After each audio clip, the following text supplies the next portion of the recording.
నేను దప్పిగొనుచున్నాను. ఈరోజు సర్వశక్తుడు ఏమండి సర్వమానవాళ్ళని తన నోటి మాట ద్వారా కలుగు చేసినటువంటి సముద్రాన్ని, నదుల్ని, సమస్తాన్ని కలుగు చేసినటువంటి దేవుడు, ఆయనకి దప్పిక ఏంటి? ఈ దప్పిక ఏంటి?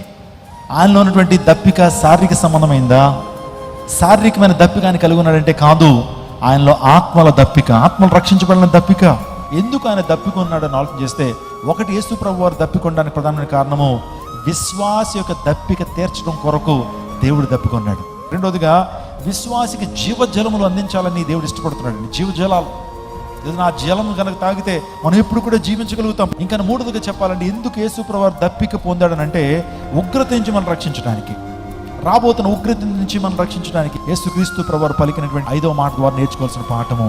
కాబట్టి ఆత్మల పట్ల పరితాపం కలిగి ఉందాం. అనేక మంది సత్యం వైపు నడిపించాలనే పరితాపం కలిగి ఉందాం. మనుషులందరూ కూడా పాపంలో జురుకుంటూ లోకంలో పడి నశించి వ్యర్థమైన వాటిని పూజిస్తున్నప్పుడు వారికి సత్యాన్ని ప్రకటించాలనేటువంటి ఆశ, దాహం మనం కలిగి ఉన్నప్పుడు దేవుడు మనం దీవిస్తాడు, మనల్ని ఆశీర్దిస్తాడు. విశ్వాసులారా, ఆ దప్పికను మనం కలిగి ఉండండి. దేవుని పరిచయం చేయాలన్నటువంటి దప్పిక, మంచి స్థాపించబడాలి, సత్యం స్థాపించబడాలి, యేసుక్రీస్తు ప్రభు సువార్త ప్రకటించబడాలి, యేసు ప్రభు రాజ్యం విస్తరింప చేయబడాలి. పరలోక రాజ్యం అనేటువంటిది ఏమండి, పరలోక రాజ్యం హౌస్ఫుల్ అవ్వాలి, నరకం ఏమైపోవాలి, ఖాళీ అయిపోవాలి. స్తోత్రం చెప్పండి, hallelujah. So hell must be empty and heaven must be houseful.